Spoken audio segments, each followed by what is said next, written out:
Christian parenting. So, you're having a baby.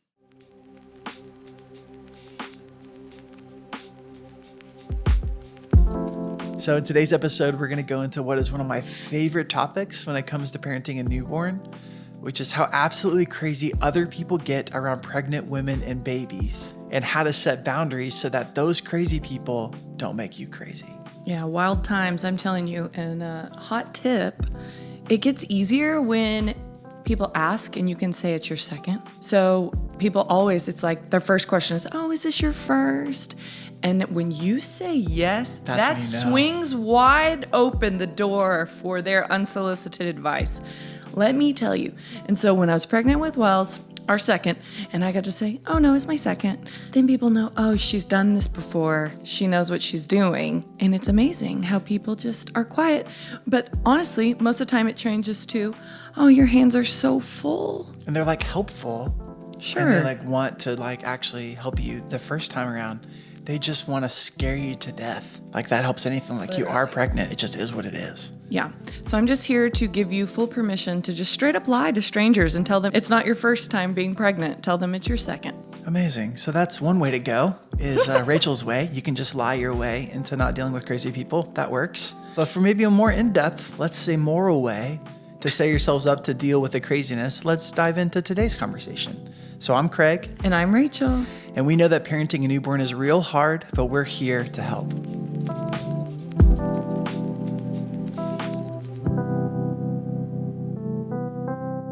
So, like we touched on in the last episode, pregnancy is wild. You're going through so many insane changes in your own body. You're seeing your body do this incredible thing that you've never seen it do before, which is so nuts. I even grabbed some fun pregnancy facts off of parents.com that I wanted to share with you guys today. Ooh, look at you being all prepared, Rachel. Yeah. Way to go. So, did you know, pregnant mamas that are listening, that when you're pregnant, your blood doubles in volume? That's like mind-blowing to me and kind of weird because it's like, where does it go? And that your heart even grows bigger to help support all the extra blood flow to the baby. Another wild fact is that your skin can change colors. Yikes, and grow darker because of hormone changes. So some people may even see like the linea nigra show up on their tummy. I did not have that. I just had glorious stretch marks, which I call my tiger stripes. Or you can even see, it's called melasma, pop up on your skin and on your face. And I was just reading that doctors recommend wearing like sunscreen daily, especially when you're going outside, to help with those from popping up. Because of all the hormone changes, you're also going to experience your hair growing thicker, which is nice for like the time being and everything. Like I remember everyone being like, oh my God, your pregnancy hair is so awesome and so thick and long. Well, because you're taking the prenatal vitamins too. But a wonderful thing that comes with the postpartum whole whirlwind is that around 3 months postpartum, you'll start to see all that extra thick hair fall out. And it's just your body returning to normal. You'll also get some really cute little baby bangs, like your baby hairs start growing out, and it's just super cute, y'all. That's amazing. One thing I didn't know in getting married is what it's like to share a shower with a female. Yeah, well. In the sense that I remember when I walked in and I saw little strands of hair on the side of our shower. Like it was like a horror scene. It's like some weird psycho that captures the hair of people. Well, do you want it going down the drain and clogging the shower? I've grown to appreciate your willingness to not clog our drain with the hair. It was just a surprising revelation. Yeah. It's a lot of things you have to learn to understand as you get married and have kids. And so there you go. That's just one of those. Marriage is a blessing from the Lord. So another big crazy thing is the brain fog. That is real. Pregnancy brain is real, people. Husbands, just FYI. So don't even try and give her a hard time about it, because in the Journal of Clinical and Experimental Neuropsychology, they did a study that showed about 80% of pregnant women have memory impairment. And I can say firsthand that it's real, that it's good preparation for having mom brain constantly after you do have kids. And just a quick tidbit to the husbands and or fathers out there. Don't reference that to your spouse. Yeah. If they're forgetful about something, just a quick tip. It's not helpful to say, I wonder if this is pregnancy brain or mom brain or whatever that looks like. Just you can have that thought to yourself, It's similar to maybe that special time of the month that comes up in relationships. Excuse me. And it's one of those things where it's like you can know that it's occurring and you can have in the back of your mind. It's not helpful to say that to your spouse. So a little tidbit, don't let this arm you with something that you can use in conflict with your spouse. Yeah. I don't know how I learned that lesson. I won't go into how I learned that lesson, but don't use that inside of your relationship Just with your spouse. gracefully fill the gap. You There you see a go. need, meet the need. Yeah, be like Jesus. Anyways, all that to say, if pregnancy isn't itself crazy enough, you're having to like process and wade through all of it firsthand, and you're like feeling it in your body, and it's just bizarre. What might be even crazier is the way that people treat you and talk to you when you're pregnant. My goodness, you grow up in the world like knowing that crazy people exist, but I have not experienced anything like the crazy you see from folks when you're pregnant or expecting a new baby.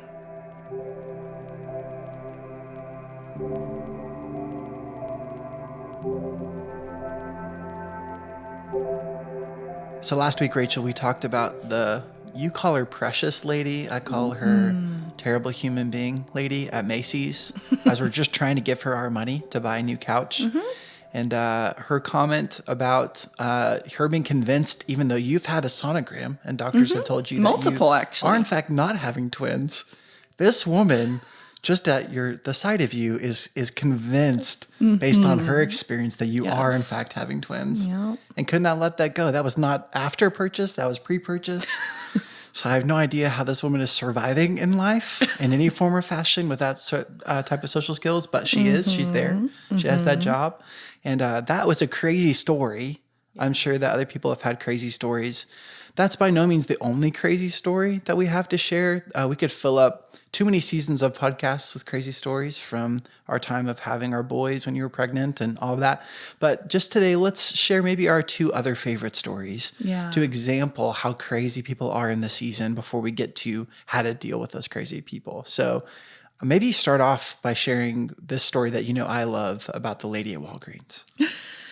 Oh, bless it. She's another precious one. And so Craig and I have a Walgreens like walking distance from our house. And when you need to run out and get something, Walgreens just has everything that you need. And this is not a plug for Walgreens, but they really do have everything. They have not sponsored this podcast. They have not. But we are open to suggestions, Walgreens. So, I'm pregnant with Wes. It's my first. And I don't know yet about how, when you tell people it's your first, how they're going to behave. And so I just am glowing, and I'm just like on cloud 9 with my rotund belly, and I'm just walking about showing it off. I don't even remember what I was buying. And I pop up to the counter to make my purchase, and I'll never forget the look on her face. The cashier looks at me and she goes, "Is this your first?" And I was like, "Yes, I'm really excited. Like, what do you say to that?" She's like, "Are you scared?" And I was like, what? She's like, "Are you scared about childbirth? Are you scared?" And I was like, "Oh, yeah, I guess so." And she's like, "Yeah, you should be." And starts going into this like horror story of her birth and her labor and what it was like. And I'm just standing there taking it all in and have no idea what to say, no idea how to get the heck out of there with my things. And she's not even like checking me out. She's like just word vomiting on me, basically. And honestly, it was so horrible because I felt her fear, like her experience, like she was trying to shove it onto me. And I don't know if she was just trying to like prepare me so that I don't know. If that's part of the thing with all of this is people love to try and share their experience, maybe so that yours isn't like theirs, or they're trying to save you from their experience. But that's just not the way it works, and it's completely unhelpful. And so, yeah, from then on, I genuinely would avoid her like the plague because I had to go in there all the time for different things. And I would wear disguises and wear hats and sunglasses in so she wouldn't say stuff. I'd try and cover my belly. I'd hold my bag in front of my stomach because anytime that she didn't remember me, but every time she saw me, it was like it sparked in her again. And she felt the need to share with me all the things about how hard it is to be a mom and how hard it is to have a baby and how hard it is to give birth. Yeah, it's funny because I'm sure, Craig, you even have a different experience with that because I don't even remember if you were there or not, but you were there for some of it with her. I at least remember being there for some of it. Yeah. I remember how shocking the experience was. And I just wonder how many pregnant women that sweet Walgreens cashier has assaulted throughout the time of her employment. Because I don't know her. We have no idea. We still have no idea who this person is. Like, I don't know this person's life. And so who knows how many people she assaulted. It felt like every time we went into Walgreens, she was there. Yes. Which is unfortunate. Yeah. And so my memory is that we got to the place that literally I would go in Walgreens first. Yes. What Craig if would she's go in there, instead. Rachel does not come in, and Yep. I do our Walgreens trip. Yep. If she's not there, then Rachel's willing to come in. And that was like It our really first was that example of bad. boundaries. It was is that bad. We do not go in Walgreens when the crazy Walgreen lady is there. It was that bad. It was. I know that Craig has like a favorite story that he wants to share about this one night we went to just go have a sweet little dinner at Torchy's. So if you're not a Texasite, Dallas, I don't know how far ranging Torchy's is. It's from Austin here in Texas. It has some of the best tacos known to man, which is my favorite food group because it is a food group. Their tacos are wide ranging. If you're not a taco connoisseur, you need to become one for your own sake as an individual. Shameless plug for tacos everywhere, but especially for Torchy's. Torchy's tacos are delicious. So that was one of our favorite places to go. Still is one of our favorite places to go. We were walking in Torchy's, we got our food, we sit down, we're so excited to have this like time of connection because it's hard like finding time to just get out together even before we had kids. That still was like a treat for us. And we sit down, and I remember there's this woman next to us. I don't remember if we initiated or she initiated. Somehow we got on the topic of seeing that you were pregnant. We were Well, very and far I along. think she had a baby in like a car seat That's next right. to her. I do remember that. And what I remember from that experience is I looked down and I was completely finished with my food. So 20 or 30 minutes went by and you and I had not said one word Not to one each other. word. I also don't really remember you saying anything to her. I think it was a time of connection. She realized that she has a baby, obviously, and you're pregnant. Yes. And all of a sudden, she soaked up our entire meal. Our entire date night. Talking about how crazy having a baby Yeah, is. how and hard it is. how hard it How is. miserable it is. Unbelievable. We don't know this person. No. Still we'll never know this person. And she just felt like that was her desire, her need, It felt her like duty. it was her duty, yeah, to save me or something. It's It unbelievable. always comes from that special question that opens the door. Oh, is this your first? And it sounds so innocent and kind and like, let's celebrate together that you're having a baby. It is not that ever. Never assume that when someone asks that question, that what will follow it will be anything that you want to engage in as a human being. It's intense. I just felt like in general, everyone that I talked to that had kids, not like randos and friends, but like people that had kids, parents, even like family members, everyone was telling me how hard it would be, especially family members. And so in general, that's just not helpful because you simply can't know or understand how hard something is going to be until you're actually walking through it. And everyone's experience is unique in some way. Like, yes, everyone has some sleep deprivation. Yes, everyone says like nursing is pretty difficult in the beginning, like all the things, but still everybody's experience is really unique in their own way.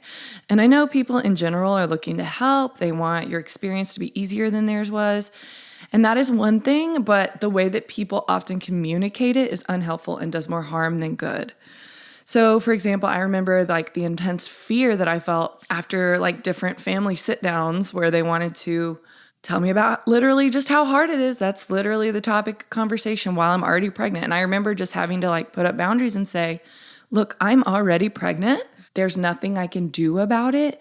And so going forward, this is going to happen. And, you telling me how hard it's going to be is not going to change the fact that it's happening and I just have to go through it, which is like a horrible thing to say, but it's the type of boundaries I had to set with certain people. And yeah, I just had to say like, it's not informative to me in a practical sense. And it didn't make me feel more prepared. In fact, it made me feel quite the opposite. So that's what we're going to talk about today. If you're listening to this and you're pregnant, especially if you're pregnant for the first time, this is really relevant for what you're going through right now. And it will be really relevant as we talk about boundaries around when the baby is here. If you already have that little baby with you, you've already gone through this process, then you can just empathize with what and we've I talked will about. even say, even with a new baby, people are still nuts. Like I was at Trader Joe's and it was cold and flu season in Dallas. And a woman came up to me and Wes, a baby sitting in my cart, and she kissed him on the face. So crazy. It's crazy. Like what? He was like 5 months old. And this woman, this stranger in Trader Joe's, comes up and kisses him on the face. So setting boundaries is even really important when you have a baby. So that's what we're going to talk about today. Really excited to jump into this idea of boundaries. Our goal today isn't to make you scared around how hard it is to be pregnant, how hard it is to have a baby. There's plenty of people in your life talking about how hard it is. You probably already know and believe that it's going to be very hard. So instead of making you scared, we want to help you actually prepare for handling all these crazy people in pregnancy, as well as having a newborn. So it's time for our favorite word when it comes to dealing with the crazies: boundaries.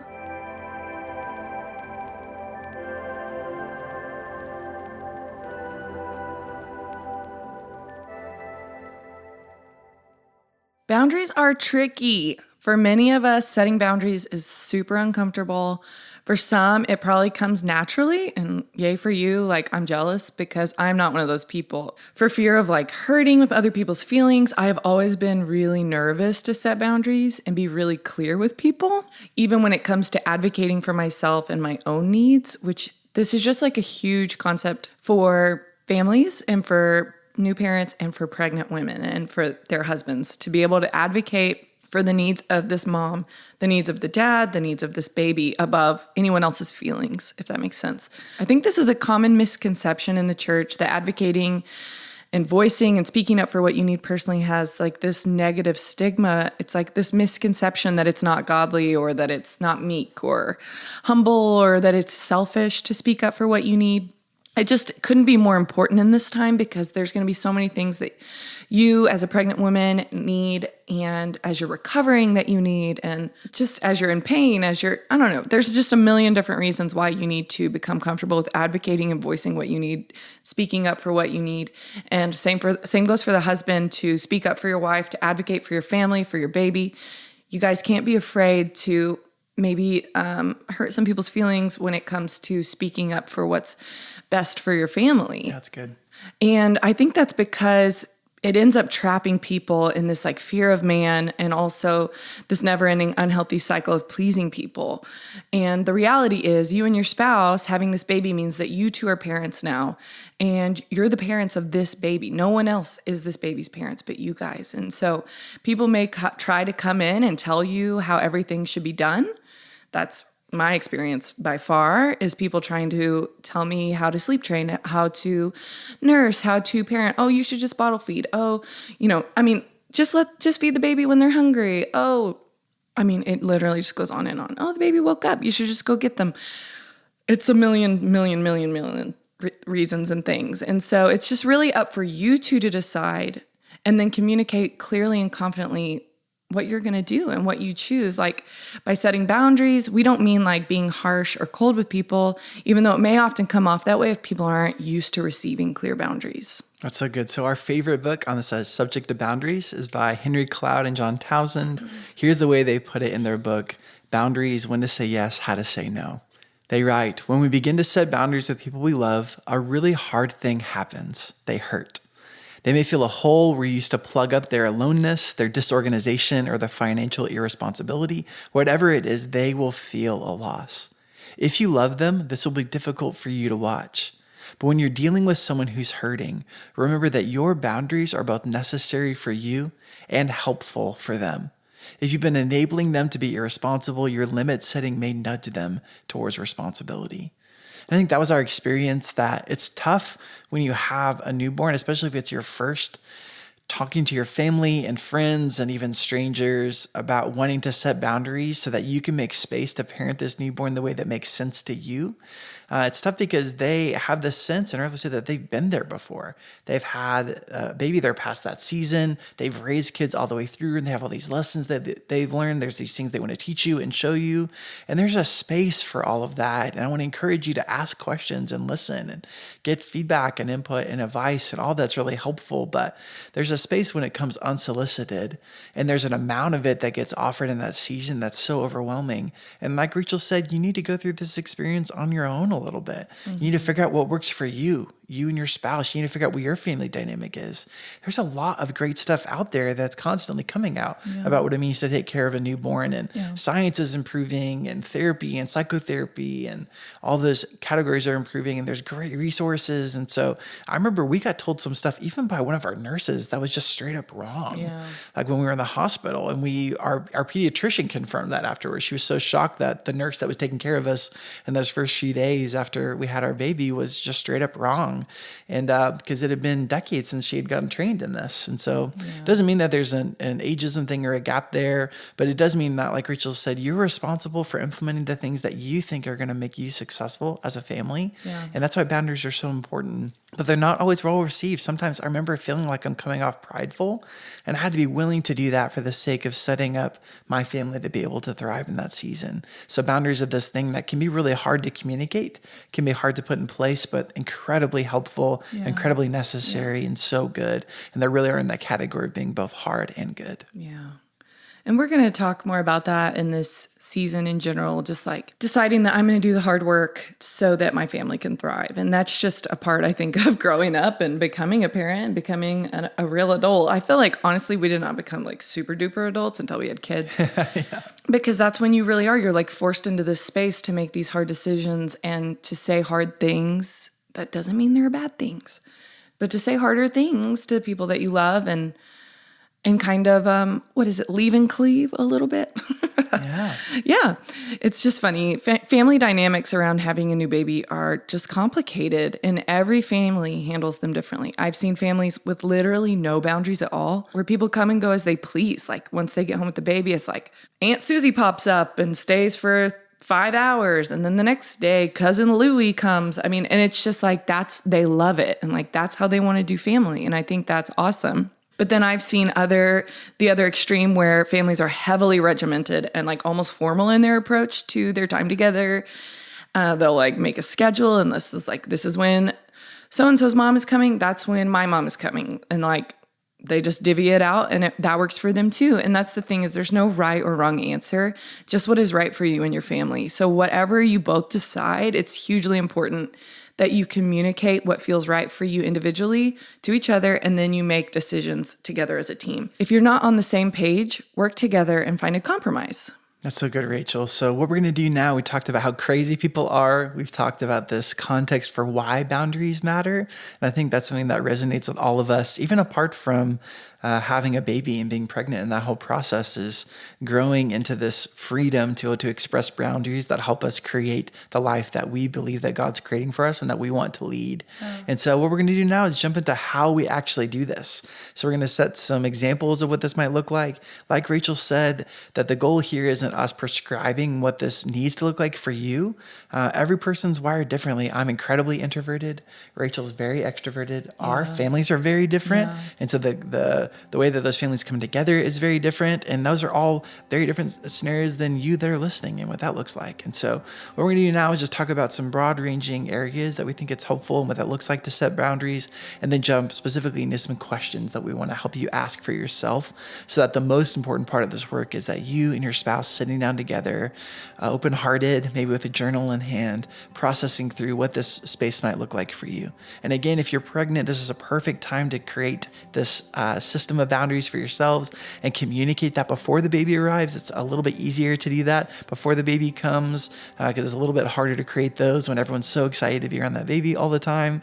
But if you have a baby, it's never too late to create a system of boundaries that can work for you. True that.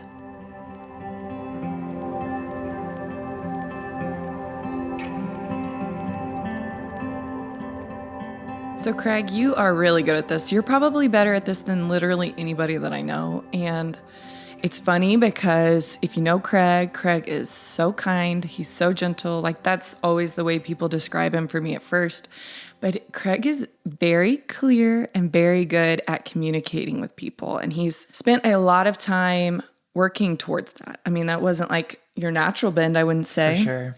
Yeah. I mean, I remember when you read the Boundaries book and you're like, oh my gosh, this is wrecking my life right now. But you've just been so faithful to keep going and keep working and keep having hard conversations with people.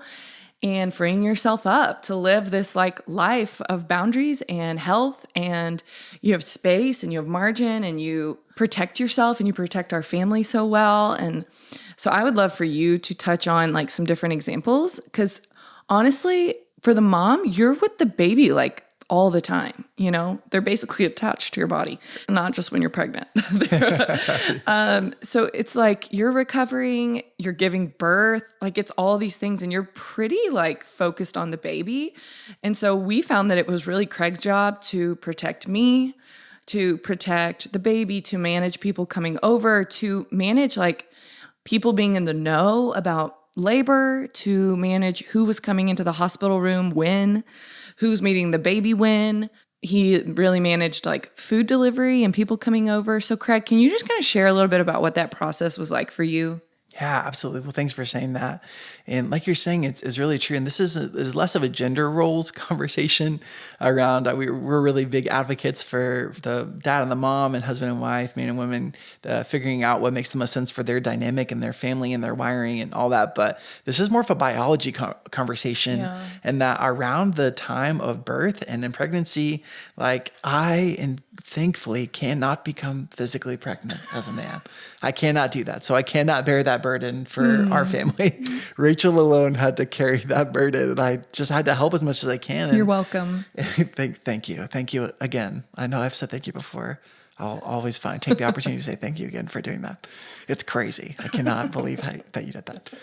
But so I honestly felt pretty helpless, I think, in that process, especially around like the days leading up to you having contractions and then heading to the hospital and people just popping up out of the woodwork. And like, I cannot believe you're here right now. Literally. Like, what are you doing here? How did you even know that we're here? Like all kinds of crazy stuff happening. And I was like realizing pretty quick, oh my gosh, I think that one of the most important roles that I can play to help is to make sure that Rachel's not distracted and encumbered by all these people that are just around us doing all these things. And it's hard to sleep in the hospital. I mean, you just had a baby, but the nurses are coming in constantly check on the mom and the baby. And so they're waking everyone up when all you want to do is sleep. And then people are coming over. So that's a key season for boundaries. And then those first few weeks, it's like everyone you know and people you didn't even know that you knew are waiting to come over and see this baby that they might never see again. But people just love being there for people that have a new baby. And it's so sweet. But the reality is that with food and visitors and the hospital, outside of the hospital, there's so many areas that require boundaries in this season of having a newborn. And then setting up boundaries we spend way more time with our parents than we ever did when we were married because they want to be around their grandkids. And that's so sweet. And we want to make space for that. But we also have to make room for what that looks like. And so the main phrase that comes to mind for me, if we're going to jump first into maybe communication as a key part of setting boundaries, is this phrase that I love in my personal life and at work, and is this phrase that relates to intention and impact. And it separates out an awareness around the intention of someone's heart, but also allows you to address the impact of their actions or of their words. So as an example, you could say when someone is offering you unsolicited advice, hey, I'm really grateful for your intention. And what I hear and feel and what you're trying to say is that you're just trying to help me. And I do really need help, but I need you to understand that the impact of your words is kind of freaking me out right now. Like I have so many things going on. I understand this is going to be hard. I understand this is challenging. I actually really need to get going. Like I can't stay here at Torchy's and talk to you for an extra half hour. I need you to check me out at Walgreens and get me out of the door. I need to buy this couch from you. Please let me leave. And so the impact is like, is this on me? And so I need this to look like this. And what that does for the person you're communicating to is, I think people often, when you set boundaries, the first thing they hear is, oh, you don't get me. Like you don't understand why I'm doing what I'm doing. And people judge themselves by their intentions, but they judge others by their actions. That's a pretty common psychological principle that we need to understand. And so what this phrase of intention and impact helps you do is resolve any sense that they might get defensive. They still might, but at least you're doing the best job you can of addressing their heart and their intentions and making sure you understand their intentions are pure and good. And generally, I think they are. But that you can also address the impact, which helps you set those boundaries in a way that you can almost collaborate with the person together around, because their goal really is to help you be able to be successful. So let's talk about the practicalities of what that looks like. That's good. You know, it's funny when I look back on just the whole experience when I first was pregnant with Wes, I was not very good at that. I was not very good because it was my first time. And I think there was a part of me that felt very insecure in becoming a mom, and having never done it before, having never raised a newborn, and just all the conversations around sleep deprivation really freaked me out and made me really nervous, and postpartum depression. And I think as people were giving me lots of the unsolicited advice, and it really what felt like putting their fear on me, I didn't advocate for myself well, and I didn't speak up well. And when I look back, those may have been my very first experiences with setting boundaries with people in a very clear, very outward way, especially with family members. And I am really grateful for what that's done for me, because I feel like because of that, we saw this shift, and you did it as well. Like, we were both trying to do that actively, and we saw this shift in how our parents see us. And you guys are probably going to see that too, the shift in how your parents see and treat you. And so it's really important to establish that you all are adults and you can handle this, as much as, of course, you welcome their care and support and all their help, and you need it. Trust me, you need the grandparents, and you need family around to help watch the baby and that sort of thing. But it's a good thing to question and kind of pay attention to if your parents still are attempting to parent you now, even as like an adult who's about to have a baby, and are you willing to have a conversation with them about becoming parents and them respecting and supporting that new reality? Because I'm here to tell you, like, even though you've never done this before, you can still trust your gut and trust your intuition, and even just your flat out desires of like, hey, this is just the way that we've talked about it and decided we want to sleep train our kid, or we want to nurse, or even when it's hard, and we understand that it's going to be hard. And we're so thankful for your support, and your wisdom and advice, but we're going to go this route, and we feel really good about it. And that's not even something you need to feel insecure about. So just to encourage you guys, like, really, like, if you are doing your research and y'all are feeling like this is probably the path we want to take when it comes to XYZ for the baby or for birth or anything, feeling the confidence that even though you haven't done this before, that's okay. And it's your opinion and your desires are still valid. So to just trust your gut and trust your intuition and respectfully ask people to, align with it. It's so good. Yeah. I think if you can voice things in a way that resonates with the desires they already have, Yes. I think it really helps, is the sense of, hey, I know that you want to take care of me, and I am still your kid. Like, I will forever be your child, but there's a difference in parenting an adult child, especially an adult child that has their own children, than there is when I was a kid, when I was a baby, when I was a teenager. And so let's talk about this desire to help me, and if we can, I'd love to express what I think would be the most helpful, because I genuinely would desire your help in these ways, and kind of point them in those directions. And so that's the first part, is just understanding that this is a huge need when you're pregnant, when you have a baby, is to be able to create clear boundaries that help you and your family thrive in the best way possible. So hear from us, and I'm sure that you've had your own experience around the value for this, the need for this. So the second thing is getting some of those skills to be able to communicate those boundaries in a way that separates out intention and impact, and seeks to partner with these people that genuinely want to help you in your life, but also allows you to have this goal of you can create the experience in pregnancy with a newborn that you want to have. That's your responsibility. Only you can do that. Only you have the power to do that. And so like Rachel's saying, feel validated in your gut and your desires and your wants and your wiring and how you want to raise your kids, and know that that's part of the beauty of this, is that you do get to create and raise this family however you think would be best for you and what works for you. And so the last piece that we're going to jump into is this idea of implementing boundaries by helping you ask some questions around what boundaries might look like, so that you yourself can think through this and get prepared. You and your spouse can think through this and get prepared, and we can help you today formulate a plan before the baby arrives if you can, or if the baby's already here, to create and implement some good boundaries for you and your family.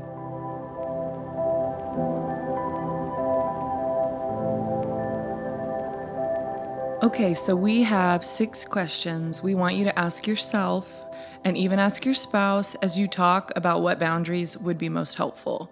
So get out your journal if you've got one. Or shameless plug, you can buy our beautiful workbook, where we go more in depth and have these questions right there for you to answer. It really is beautiful. So question number 1 is, what type of relationship do you have with your parents? What about your in-laws? Do you feel like there are good boundaries there already? Can you be clear with them? Or do you need to beat around the bush to get your needs across?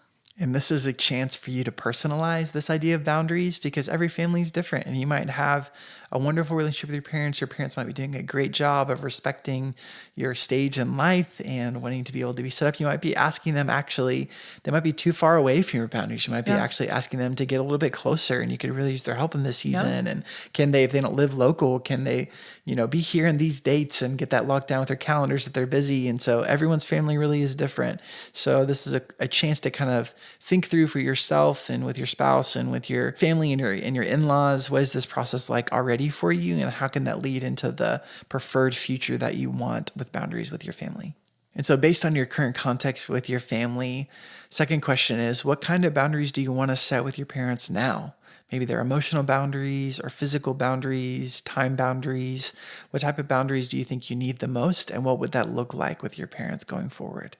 Yeah, and to piggyback off of that, what kind of boundaries do you want to set with your in-laws? This is just something you and your spouse are going to need to work through together and be like, okay, assess the relationship for your parents personally and then with your in-laws because, each other's parents are y'all's in-laws. And so just decide like, okay, these are some red flags for us, or this is where we miss out on them, and this is where we would love to see more of them. And just decide together, make a list of what kind of boundaries you need to set with them, in-laws and your own parents personally, emotionally and physically, like Craig was saying.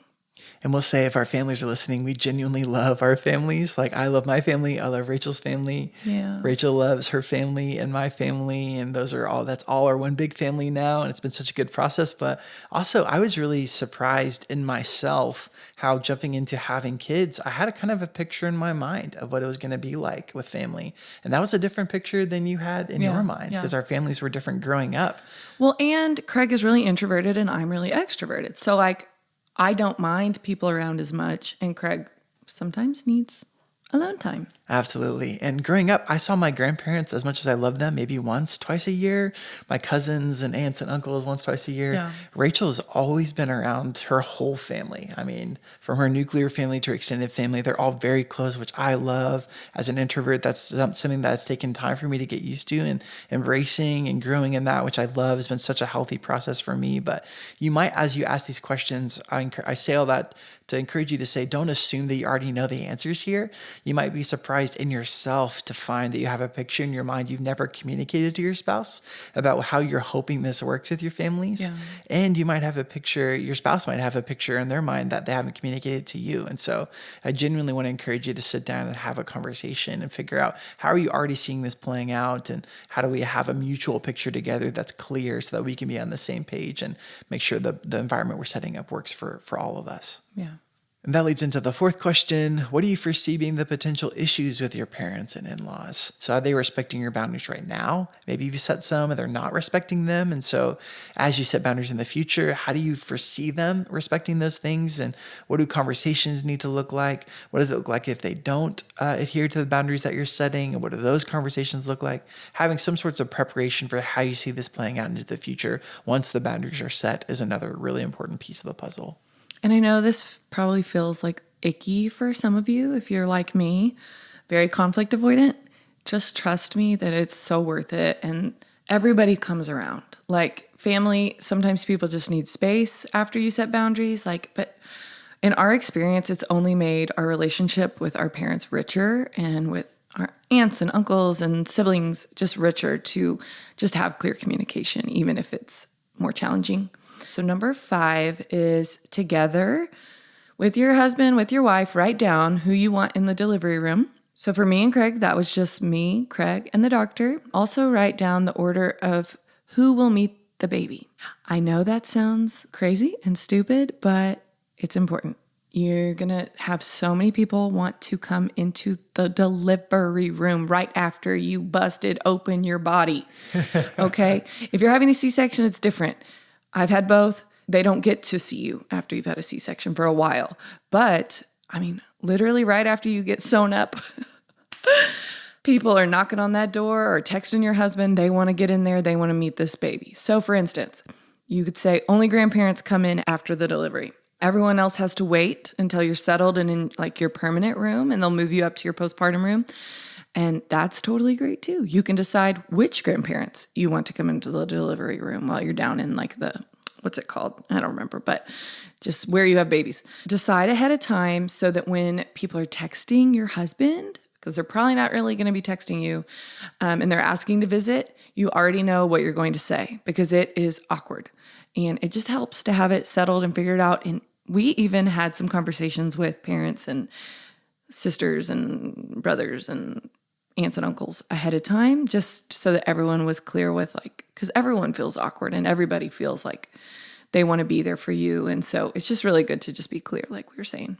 Absolutely. And one of my main things as we were in the hospital is figuring out how many people do we want visiting at one time. Yes. They're small rooms. Tiny rooms. Tiny rooms. No matter if you pay the gazillions of dollars for a little bit of a bigger one, Yeah. they're still tiny and they cannot contain all of the family. And even if they could, you might not necessarily want that because you're exhausted. Well, and let me say, you're trying to figure out how to nurse your baby and, stuff is out and you're so exposed. Just know that.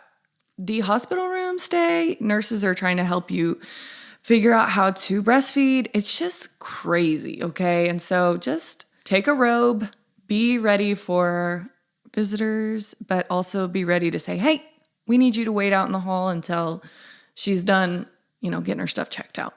That's so good. All right. So last question is discuss what type of boundaries you'd like to set with your family once your new family's back home. So after you're done being pregnant and you have this baby and you've had your hospital stay, what do those boundaries look like in those first few weeks, maybe even in those first few months?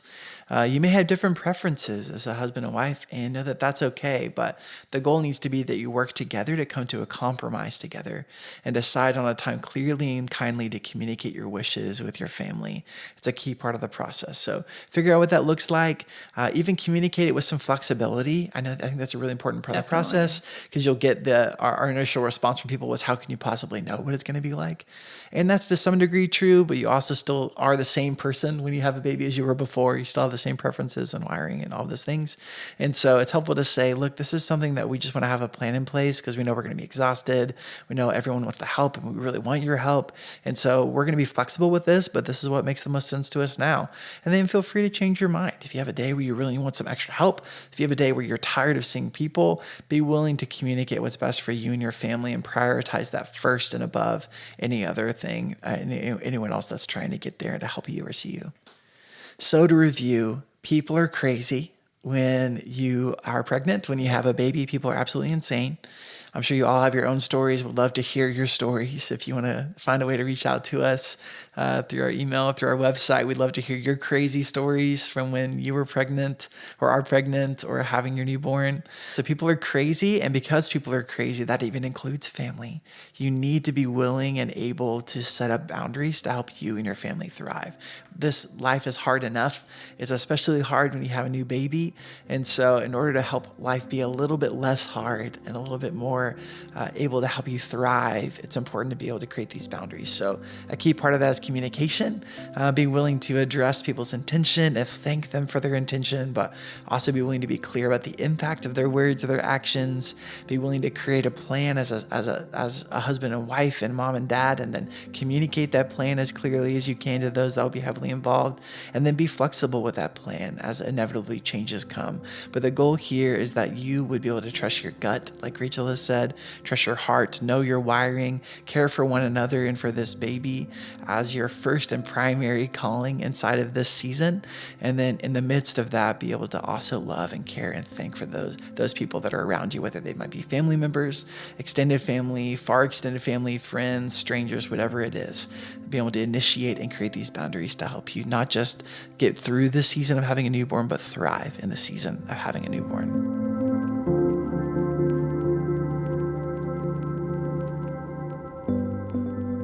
Thank you so much for listening today. We are so honored to get to walk this road with you and just know that you're not alone. So if you're looking to get more plugged in, we have some action steps for you.